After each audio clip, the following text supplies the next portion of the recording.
Today I'd like to continue looking at this Rigol MSO5000, and we've looked at its features in a previous video. Today I would like to focus on the vertical and horizontal. Now, in one sense, everything in a scope is vertical or horizontal. For example, one could say that the sample system, which samples the display values, is part of the vertical because every sample has a vertical dimension. Or the acquire menu or acquire system is part of the horizontal because every point is acquired in time, and so on.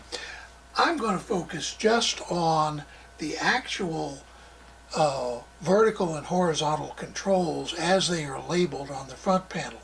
There's one exception.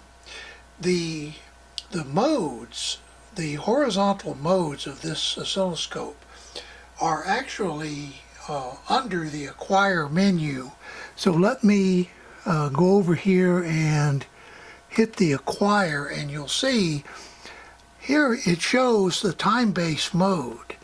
And as you see, there's a Y versus T, an X versus Y, and a roll mode. We'll mention those a little later, but I just thought I would mention that unlike some scopes that have these under the horizontal controls, the time-based mode is actually under the acquire menu. Here is the vertical area of the controls. Now, of course, at the bottom are the inputs. This is a 4-channel scope, so it has 4 probe inputs that are part of the vertical system. There are a series of buttons that select a particular channel and also enable it. Let me explain what I mean by that. Notice that channel 2 here is lit up. Let me turn this light off so that light will show up a little better. Channel 2 is lit up, and what that indicates is that channel 2 is active, or I would say enabled.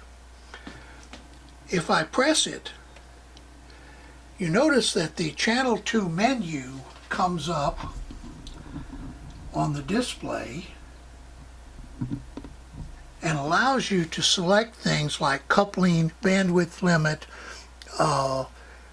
attenuation, and invert, as well as a more key. We'll talk about that section in just a little bit. But coming back over to the actual vertical controls, if I push 2 again, now understand this is for the second time in a row, channel 2 will be turned off. That means that it is disabled. The difference between enabled, disabled, and selected, I'm going to use the terms. Selected means that there's a menu on the screen that, or if you enable a menu or turn on a menu, it's for that particular channel. In this case, I have channel 1 turned on, and you may notice that if I push channel 1 again, if you push channel 1 and you push it again, it disables it. If you press it, it enables it. When it enables it, it automatically puts a menu on the screen that allows you to select various options. So let's talk about that in a minute. But there are also 2 other controls. One of them is this larger rotary control, and another is a smaller rotary control up here. This is the scale, vertical scale control. It has 2 modes. It has what they call a coarse mode, which really means a calibrated mode.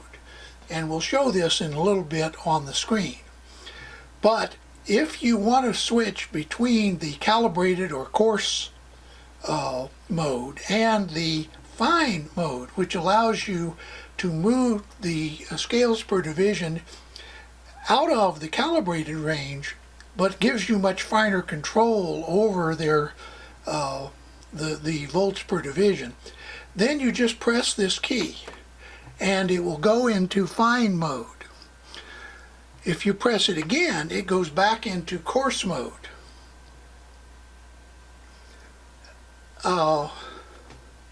Now the button or the control at the top is the horizontal or the vertical position control. It moves the trace up and down. And if you want to center the trace, you press that key or that button to center it. Now let's take a look at some of that on the screen itself. So what we're going to do is we're going to enable channel 1. We'll press this. And let me turn off the menus. When we press channel 1 to enable it, notice the light comes on, the trace appears, and a menu appears. The menu allows us to couple the signal, that is the probe connected to channel 1, either through a DC connection, an AC connection, or connected to ground. Now, if we leave it in the DC position, we can move the trace up and down with the position control. Now, if we set it up to some position other than the ground position, then if we press the position control, you notice it comes back to center. The volts per division, let's take a look at that, which is over in this far side of the screen, and I realize that may be hard to see. Just made a mistake there. I didn't mean to turn that on. This is a touch screen, and so it sometimes if you get your finger too close, it senses your finger even if you don't actually quite touch the screen. The is now set right now for 200 millivolts per division, and notice that there's a little 00. Let me zoom in on that so you can see a little better what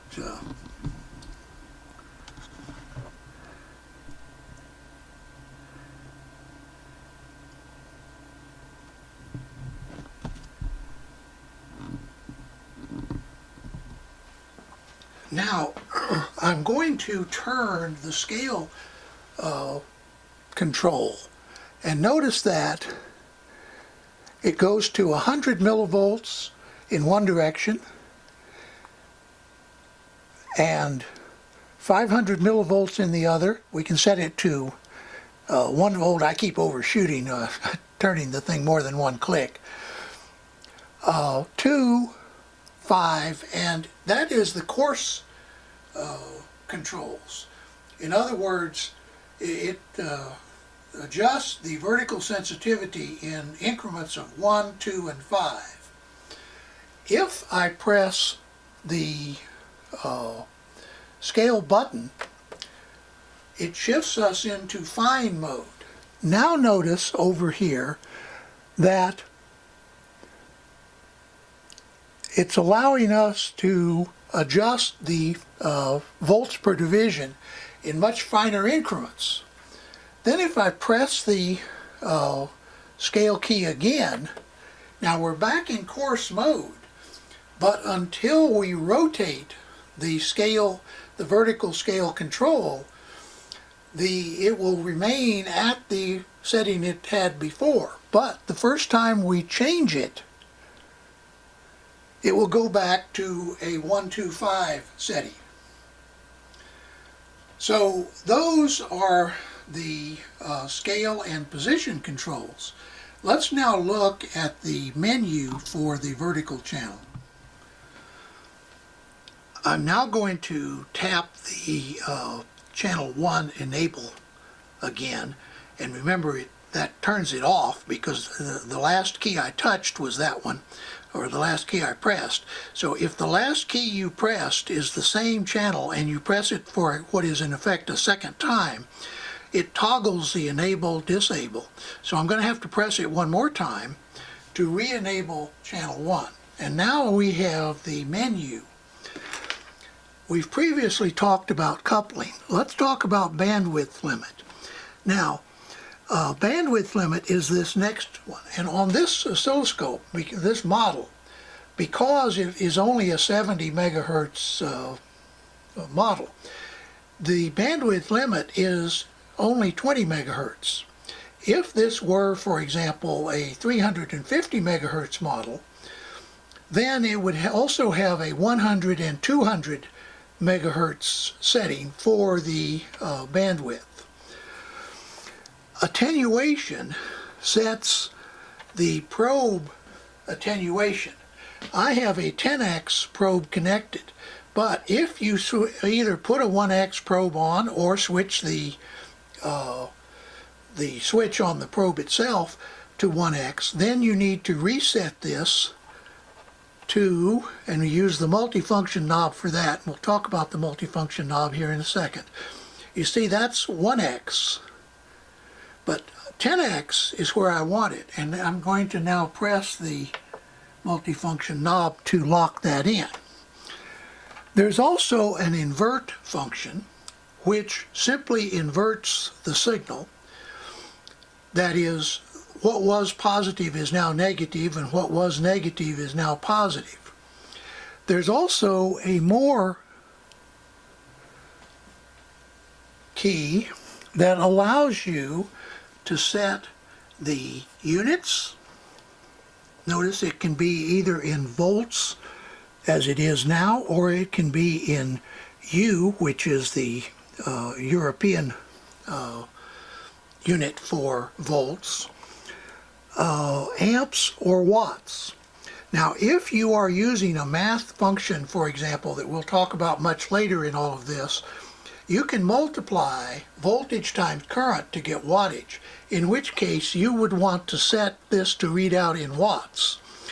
If you had a current probe attached, you would want this to read out in amps, but normally you'll want it to be in volts.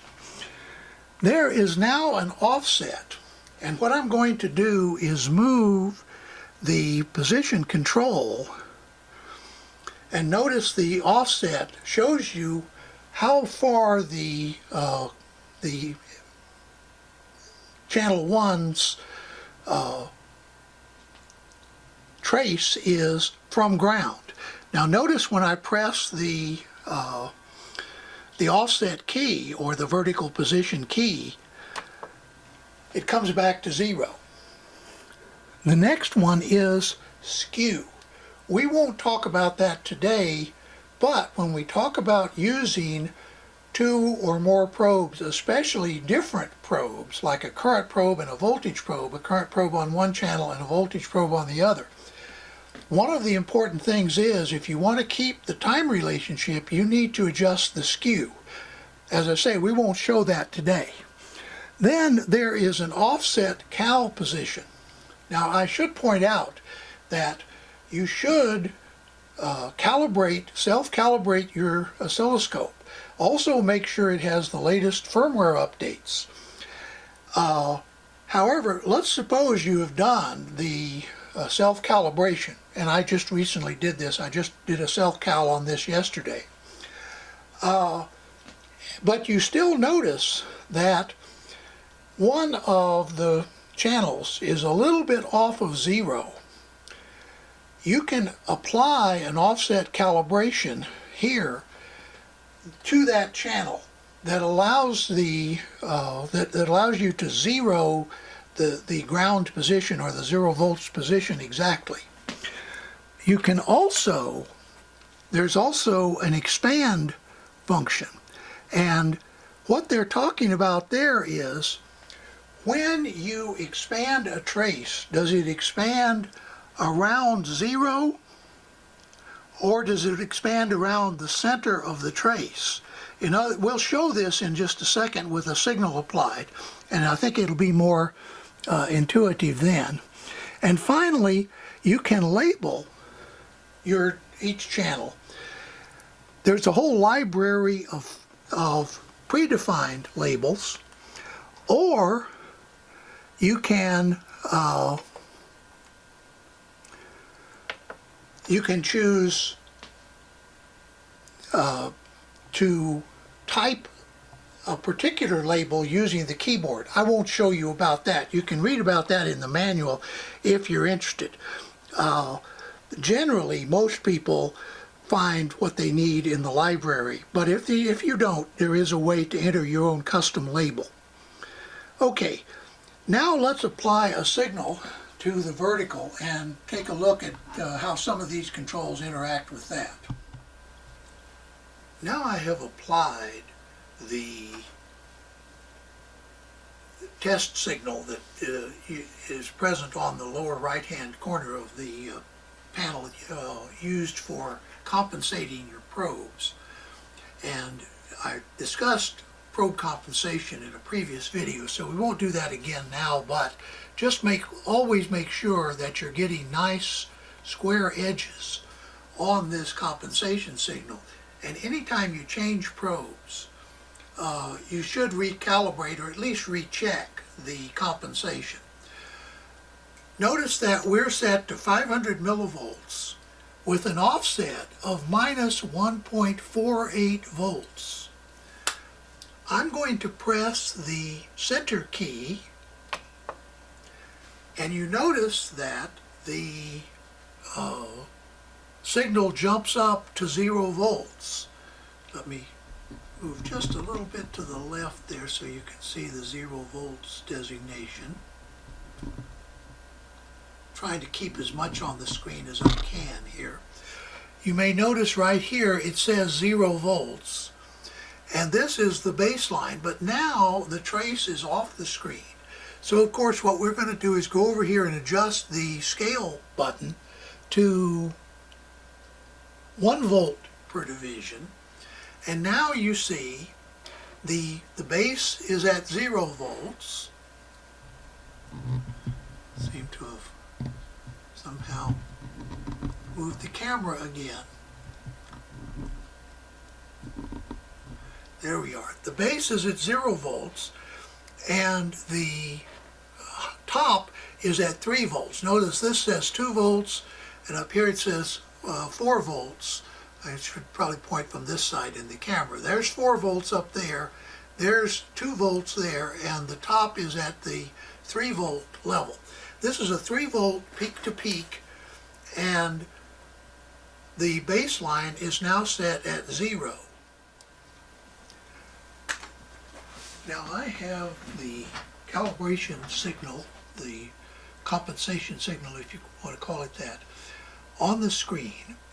Notice that I have it set so that the 0 volts point, that is the bottom of is 2 divisions down from the center, and the top of the waveform is 1 division up.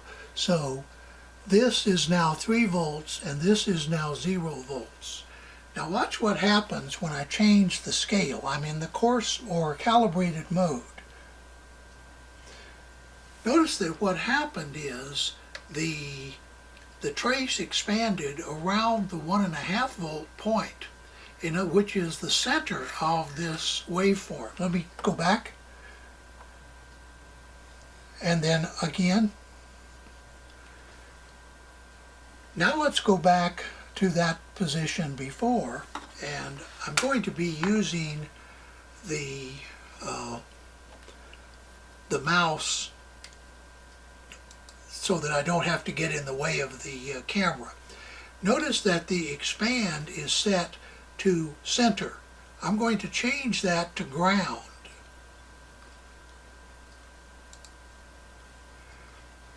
Now watch what happens when I change the scale. But remember, ground is here. Now it expanded the trace and left ground exactly where I had positioned it. Notice that ground is not positioned, or 0 volts is not positioned in the center of the screen. It's offset by a certain amount. By changing that expand function, the function that you see right over here, from ground to center, what I'm doing is changing the way that the oscilloscope repositions the trace when you change the scale, that is the vertical volts per division. Now let's look at the horizontal section. The horizontal section, you may notice, is labeled here, and it comprises these 4 controls: a large knob, small knob, and 2 push buttons. The large knob is the time base control. On the left you see the calibration signal. I'm going to rotate the time base control 1 position clockwise. Notice that it changes the time per division, and then 1 division counterclockwise, and it goes back to where it was. The rightmost control, the small control, is the position control. And this will make more sense after we've talked about triggering, which we are not going to do in this video. But what this does is move the screen relative to the trigger point, or another way to put it is it moves the trigger point on the screen. Watch the trace at the bottom move to the left, and notice as it updates, it fills in on the left. And of course we can rotate back to the right again. Now let me show you what I mean by the trigger point, and then we'll defer the rest of the discussion on triggers to another video. The little down pointing triangle in the center, an orange background with the letter T in the center, is the trigger point. I'm now going to adjust that small control, the horizontal position, and watch what happens to the T. Notice it's moving to the left. And then we can move it back to the center. Now, one feature of this control, additional function I guess I should say, is suppose you have your trigger set way off to one side like that, and you'd like to bring it back to the center. Well, one way is to turn the control. The other way is just to push on the horizontal position control, and notice it came back to the center right away. Returning to the horizontal area, there are 2 buttons, one labeled Zoom and one labeled Search. Once again, we're going to defer Search to a subsequent video because it has to do with the ability to search through a waveform, or a waveform recording. And acquisition is probably the best word to use. But we are going to talk a little bit about Zoom. Now, on vintage oscilloscopes, those built before digital, this would have been called delayed sweep. Let me show you how that works. Now we have the same display, and I'm going to push the Zoom button. Notice that a couple of things happen. A second window gets opened up here at the top. The trace at the bottom remains relatively the same, but it gets squashed down a little bit to make room for this new window. And in this new window, notice there's a blue area and a black area. This is the zoom feature, and when you have the zoom enabled, the 2 controls, that is the large and small rotary controls that are normally for the time base and position, now become the zoom controls. One of them adjusts the width of the zoom window, and we'll talk about what this is in a second. And the other one adjusts the position of the zoom window. So what does that mean? Well, here is the size of the zoom window. Notice that not only does the blue area squeeze in, but the trace that's shown at the bottom expands. You may notice that the area from this blue area to this blue area is now filling the entire screen below. Let's suppose we go one more.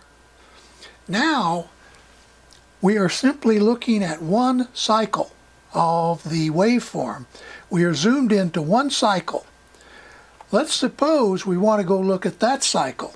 Well, now we go to the other horizontal control, the smaller knob, and we begin moving to the left. Notice how this begins moving, and what is happening is the window is moving to the left. We're going to move to halfway into this pulse. Notice halfway into this pulse is now on the left side of the bottom trace, and the blue area is now on the right side. Later, when we look at transients and other things of that sort, you'll see how useful this zoom feature can be. But for now, all we're going to do is turn it off. Before we close this video, I want to go around the screen and talk about the various areas. We'll come back to them as we need them, but for now, along the bottom are the vertical is the vertical display, or the channel display is maybe another way to put it. Then the logic analyzer, and then the two built-in function generators. Let me turn on channel 2, and notice that not only does a blue trace for channel 2 appear, but also the highlight moves from channel 1 to channel 2, and channel 2 has the area around it also encircled in a highlighted blue. Notice that channel 3 and channel 4 are still grayed out. What this means is channel 2 is not only enabled, but it's also selected. So if we do anything in the menu, it's going to affect channel 2.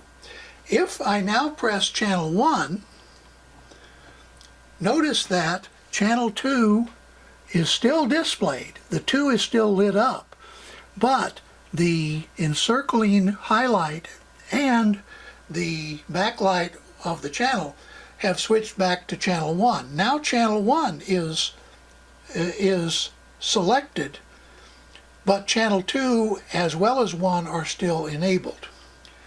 At the top, going briefly across and I'll use the mouse for this because it's easier than, it's a little more delicate than my finger. Up here is the state of the trigger. In this case, TD means triggered.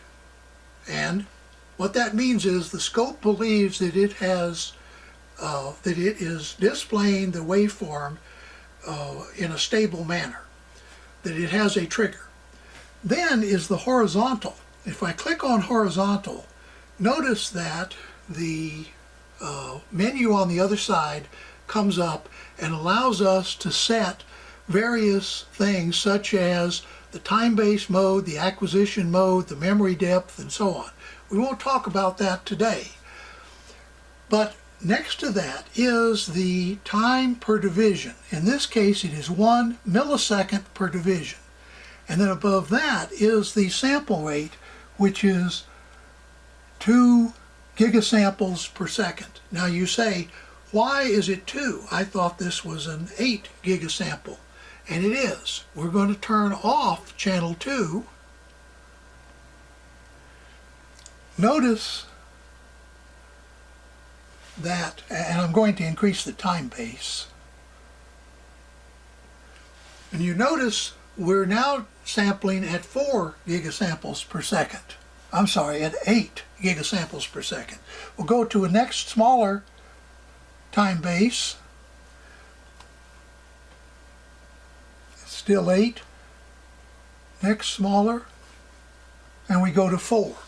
We won't talk about the relationship, but we're in automatic acquisition mode, which means the scope automatically adjusts the number of points of memory, which is this next line. In this case, it's looks like 20 megapoints, and it adjusts the sample rate, in this case 4 gigasamples per second. Don't worry if this doesn't make sense. We'll look at it later when we talk about acquisition.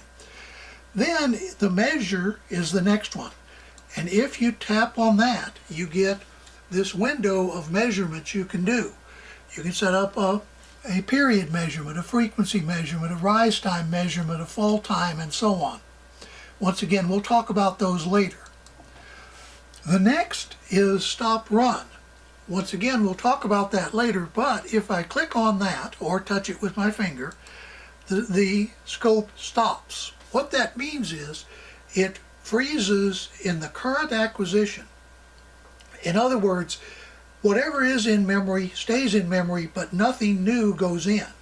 If I click it again, it goes back to running, and now it's acquiring and constantly updating memory. Next is the trigger position, and I'm going to click on that, and you notice that there is a menu open out here which we won't talk about, but I'm going to change the horizontal position, and notice that as I do, the amount of change is displayed. In other words, the trigger is now 220 microseconds ahead of the center of the screen. We're going to go back to the middle using the push button that I showed you earlier. And finally, on the right is the trigger menu, which shows the trigger type. In this case, it's a rising edge.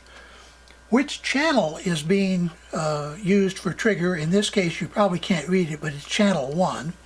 And then, at what level is the trigger set? It's set at 1.45 volts. So that's a look at the vertical and horizontal sections of this Rigol MSO5000 oscilloscope. These are the basics, and I realize that for many of the viewers this is just a review. But I thought it was important to lay a foundation so that as we look at some of the more advanced features of this oscilloscope, we can refer back to this video for anyone that needs to review how the vertical and horizontal controls and displays work. Hope you enjoyed the video. There will be a few more, maybe too many, but at any rate, please stay safe and have a nice day.